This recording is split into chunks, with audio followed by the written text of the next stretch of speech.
Bruce for inviting me to participate in this series on the future of spirituality and religion. This question is personal for me. As someone raised in a religion that was important to me, in which I no longer fit, the pursuit of new spiritual answers matters to me. And I don't think I'm alone. Society has changed so much in these last decades with new insights from science and psychology and many cultural values and belief changes, so that many of our traditional religious understandings are no longer sufficient for the increasing complexity of our world. Before I jump into more explanation of what I see emerging, I want to invite you, the viewer, to pause for a moment with me, to become a bit more conscious of your embodied nature, so that this isn't just a mind-centered experience, as I believe that is part of the emerging shifts in spirituality. So I invite you to feel your body in your chair, take a few deep breaths, and come into deeper awareness of your body in this moment. The way you're an expression of life, embodied at this time.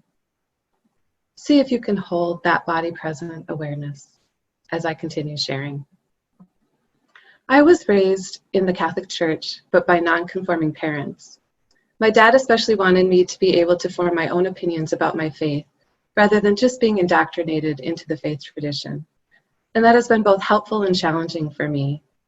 For the first 30 years of my life, the Catholic Church was a meaningful home and community for me, modeling progressive and caring values, introducing me to social justice activists like Dorothy Day and Oscar Romero, and giving me a set of spiritual practices that gave structure to my world. Yet, when the theology of the church no longer worked for me, I left the church, leaving behind a meaningful community and the spiritual practices I had known. Since then, I struggled, feeling adrift and without a clear community or practices. I tried a number of different traditions and approaches, incorporating Buddhist and ecofeminist practices, and I've read and practiced a lot in the area of inner experience. What I finally came to that helped me frame what I was experiencing was to realize I was part of an emergent reality. I see elements of the traditional religions shifting in an integral sense, from traditional blue to scientific orange, incorporating our knowledge of quantum physics and the cosmos, and to green and its communitarianism and inclusiveness. But there's more.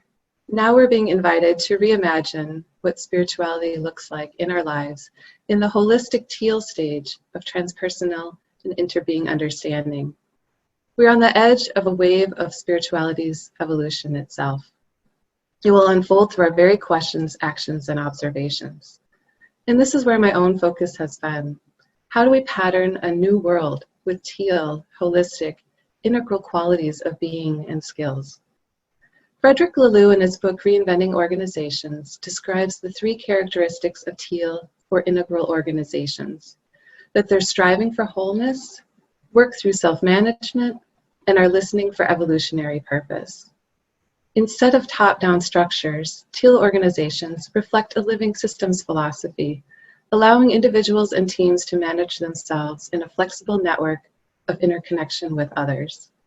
As well, Teal organizations make it safe for workers to be able to bring their whole selves, including their reflective and spiritual selves, to work. Lastly, Teal organizations do their work for the good of the evolution of all, not just for profit or personal advancement. I see a parallel to this framework in emerging Teal spirituality. I would name the characteristics of Teal spirituality as finding embodied wholeness, consciously participating in evolutionary emergence, and recognizing ourselves as part of nature. If I'm defining spirituality as the connection with something larger than ourselves and the search for meaning, I see what is emerging for spirituality is a shift into greater awareness of ourselves as embedded in an earth being and larger cosmos.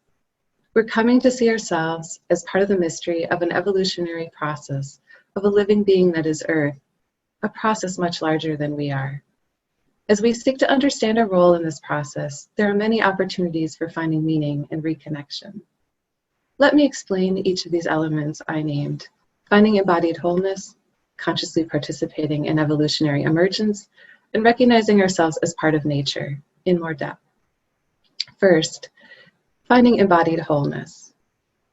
Embodied wholeness for me is a sense of a shift out of a mind-centric world where we're separate from nature into a realization that we are bodies embedded in a living system.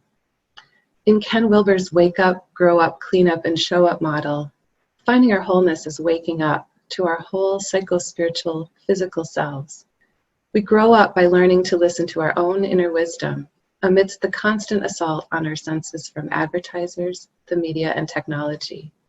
We clean up by using the wisdom we now have from the field of psychology to identify conditioning holding us back from our true natures and patterns that we've developed to obscure our true selves, both on individual and societal levels. We also work to make our unconscious conditioning conscious. Rather than making decisions based on what's happening around us, the way things have been, or what we think we should do, we make decisions in alignment with our deepest selves. Embedded in a living system, our choices, when we are aligned with ourselves, are also in alignment with all that is. Though I personally came to this work on embodied wholeness in pieces over time, I was thrown in more headfirst when I was the victim of a traumatic assault. I had to learn at a deeper level how to find a new sense of wholeness by working through my own conditioning, wounds, and emotions. I was surprised with how many people said things to me that implied that it was in some way my fault that I had been assaulted. In our heavily Christian society, it seemed that the ideas of sin, needing grace and redemption, dominance of the mind over body, the dualism of good and evil, and the need for control and rigid answers held such strong influence that people couldn't even see the way the fragmentation and woundedness of the world were in and of themselves reasons for the assault to have happened at all. They couldn't see the parts of society that had split off and become violent when untended to at a societal level. This speaks to me of the great need in our society for learning to come into our bodies and to find our wholeness so that we can find it at the meta-societal and planetary levels. So what would some spiritual practices for finding embodied wholeness look like then? There are many. Let me name just a few. Any of the many practices that shift us out of our ego selves can help us to do the grow up and clean up work Wilber refers to. Meditation can help us gain a witness consciousness of ourselves that helps us to be able to witness our experience disentangled from our ego self.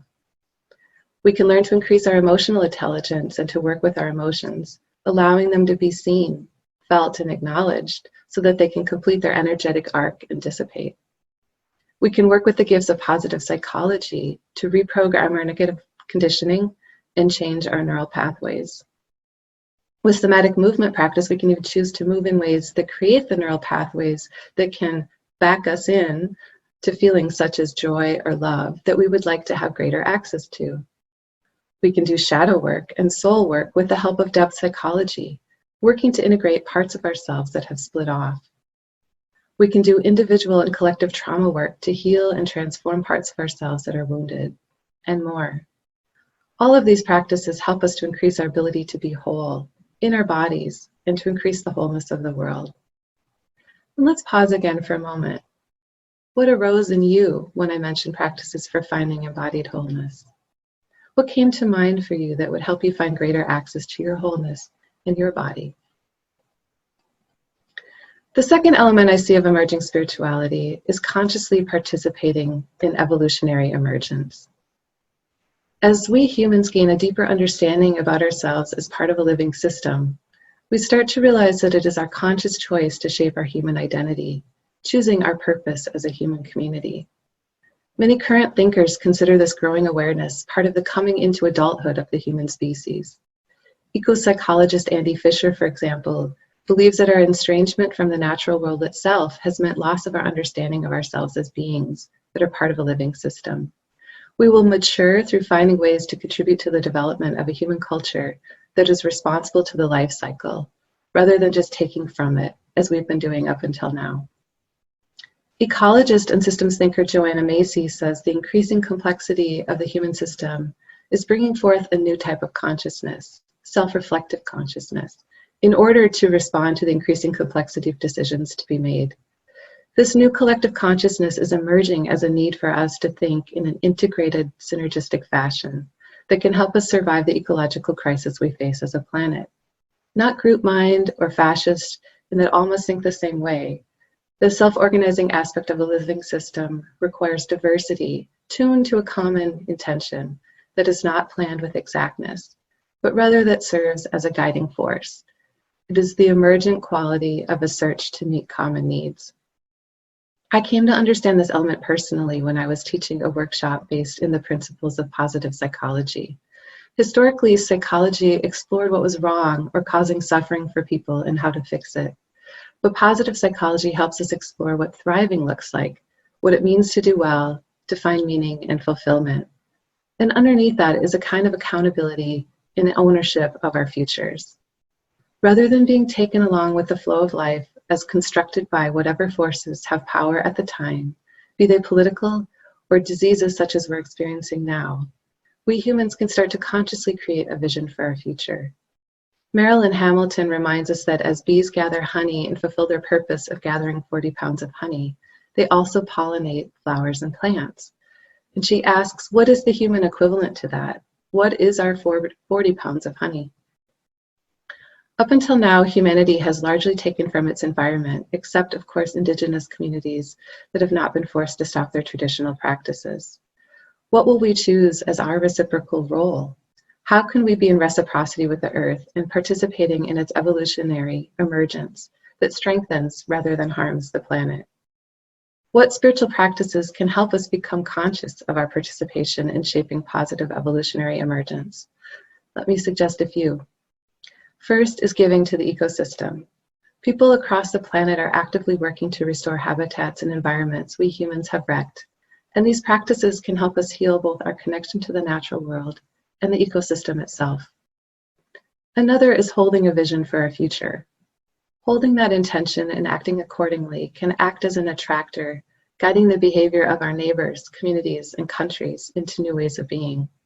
What visioning practices could you create? Third is moving your life into greater alignment with the good of evolution of all beings, rather than personal advancement or profit. Practices that help us honor the lives of other beings can help us recognize our interdependence with all of life.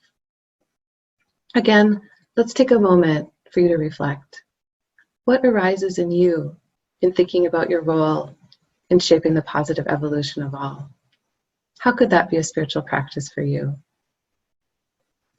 And the third element I see of Teal spirituality is recognizing ourselves as part of nature. More than anything else right now, I believe fundamentally making the shift to see ourselves as part of nature or nature itself is the marker of an emerging spirituality. Indigenous peoples have not lost this sense of themselves as part of the web of life. As Vine Delorio writes, Indigenous peoples, quote, understand that their task was to fit into the physical world in the most constructive manner and to establish relationships with the higher power or powers that created and sustained the universe, end quote. Yet dominant cultures have lost their own roots in the land. They may see themselves as nominally part of the web of life, but not understand they are nature, that everything on the planet is part of one living and interdependent system of which humans are one part. Another shift here is from believing humans are above other species in a hierarchy and shifting into a reciprocal understanding that more accurately reflects our human interdependence with other living beings. Even though I grew up in a family that raised plants for a living, my dad was 5th generation in a family nursery business, and I had a deep appreciation for plants and nature as a whole. My own moment of awakening about the real beingness of plants came to me when I was driving home from graduate school one night and saw a spindly tree along the freeway. I, for the first time, had a real body-based question arise of what is it like to be that tree? What is it like to be standing there with all that exhaust blowing on it each day and all that noise rushing by? What is it like to be that tree? We know that much of our human wisdom has come to us from our ancestors who spoke to the other beings, our plant and animal relatives. What are we missing by not listening now and by not seeing ourselves as part of life cycles and life systems? As for practices in seeing ourselves as part of creation, there are many. The way I've thought about this lately, and in an article I'm working on, is thinking about the elements of a human relationship and translating those to our relationship with the more than human world, as David Abram likes to call it. This is a way of translating experiences we know well into new territory, and I've named 10 elements. First, we see them. Just as it is important to really see our friends or family members, We must learn to see the other beings and landforms around us. We notice their habitat, their expressions of life, their particularities, their uniqueness. We consider what it's like to be them. Second, we act with respect. When I respect my coworker, I give him space to be him. I see and value his contribution and merit. When I respect the deer that lives in my neighborhood, I consider how my choices impact her space and life. I honor her life as deserving and valuable. Third, we support their growth and development. Just as we support our loved ones in developing into their fullest selves, so too can we support the growth and development of the life forms around us. We start to recognize what would help them thrive. Perhaps we notice how our own choices stunt their growth and development. We consciously make space for them to live. Fourth, we spend time together. As we're learning more about our place as one of many creatures, we can get to know each other better by being together. Just as I spend time with my best friend and know and value her over time, I know and value the beings around me because I spend time with them. Maybe each day I spend time with the same tree in my neighborhood and really get to know it.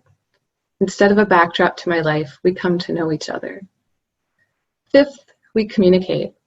No human relationship does well with poor communication. So too, if we're not communicating with the world of other beings around us, we're missing valuable information and connection. I believe the other beings are actively communicating with us all the time, but we're not paying attention. How can we start to listen? And how can we share our grief or our feelings of disconnection? Six, we share physical enjoyment and intimacy. One of the great pleasures of life in all its expressions is physical connection and closeness. We're familiar with this with our partners, our children, our family pets, and many of us find great peace and pleasure in being outdoors hiking or skiing. I think too, feeling the bark of a tree, the water of a river rushing over our fingers, or the warm sand under us at the beach are ways of sharing connection with nature and creating a bond of connection that takes us to new places. Seventh, we show signs of love or make offerings of love. With humans, we show our affection and create bonds of connection by showing our love in tangible ways. Indigenous peoples honor other beings through the gift of tobacco or other offerings. How can I start to honor Lake Kichigami, Lake Superior, that I live on the shores of? Can I make an offering of love by working to grant it rights of nature under the law or protect it from pollution? Or can I make an offering at the water's edge? Eighth, we live in reciprocity. With our family and friends, we live in a sense of give and take, sharing and relying on each other in turn. We don't take and take and take. We can start to do the same with the more than human world. We can consider how we use nature and shift our patterns into a sense of give and take. We can see ourselves as equals instead of on top of, and practice giving back and protecting nature. Some philosophers now talk about this part of our human shift from adolescence to adulthood, a shift from taking into reciprocal relationship. Ninth, we repair harm. When we harm a fellow human, we must make efforts to correct and heal that damage we've caused. We can do the same with the many beings and ecosystems our human endeavors have harmed. And 10th, we create a shared vision of the future. With our coworkers, our families, our communities, we work together to imagine our future. We decide together where we want to go. Up until now, we have very often steamrolled forward with the human-centric vision of the future. How can we now start to work cooperatively with other beings to create a shared vision? And you, did one of those practices resonate with you? Or did another practice arise? How can you start to viscerally understand you are an interdependent part of the web of life? We are on the cusp of these emerging spiritual changes. As far as we know, we are the only beings with self-reflective consciousness. As we continue to awaken to that reality, it must be a transpersonal reality that sees ourselves in the sphere of all existence. What morphogenetic fields can we influence through our actions, making it easier for others to adopt? What attractors will pull others towards new behavior? How can we pattern new ways? These questions are potent right now as we're living through the COVID-19 pandemic. Many researchers today are discussing how ultimately this disease has arisen out of our misalignment with the natural world. As we encroach on natural habitats, we disrupt ecosystems and create the conditions for new viruses and diseases to pass between species. A spirituality that realigns ourselves as part of this ecosystem is of utmost importance for our survival. Overall, I feel optimistic and hopeful that we humans can evolve our spirituality to fit our times. We can wake up to new ecological and social realities around us, grow up into our human adulthood, and see ourselves in reciprocal relationship with other beings, clean up and repair the harm we have caused, and show up by holding a new vision of what is possible, our embodied wholeness in a living system. Thank you.